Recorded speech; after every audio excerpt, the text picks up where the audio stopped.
মহকুমার বিভিন্ন অঞ্চল এলাকায় আগামী 31শে ডিসেম্বরের প্রকাশ্য সমাবেশকে সফল করবার জন্য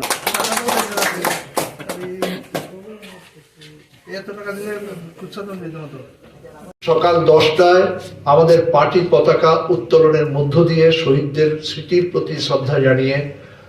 সম্মেলনের কাজ আমাদের শুরু হবে। তারপরই হবে 10:30টায় প্রকাশ্য সমাবেশ। এই প্রকাশ্য সমাবেশে সভাপতিত্ব করবেন আমাদের পার্টি কন্ট্রোল কমিশনের চেয়ারম্যান ললিত দেবনাথ, আমাদের পার্টি পলিট ব্যুরো সদস্য রাজ্যের প্রাক্তন মুখ্যমন্ত্রী কমরেড মানিক সরকার এবং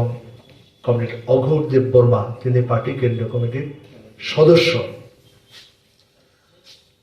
ব্যাপক অংশের মানুষ, গণতান্ত্রিক চেতনা সম্পন্ন মানুষ, রাজ্যে গত 7-8 বছর ধরে যে অপশাসন চলছে, জঙ্গলের রাজত্ব কায়েম হয়েছে, এই রাজ্যের গণতন্ত্রকে প্রতিদিন ধ্বংস করা হচ্ছে, তার বিরুদ্ধে জনমত তৈরি করে এই রাজ্যে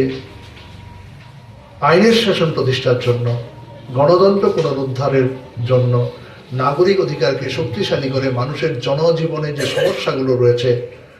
জীবন জীবিকার যে সমস্যা, সেই সমস্যার সমাধানের জন্য আগামীর আন্দোলনকে শক্তিশালী করা, পার্টির গণভিত্তি শক্তিশালী করবার জন্য আমাদের সাংগঠনিক রাজনৈতিক সিদ্ধান্ত গ্রহণ করা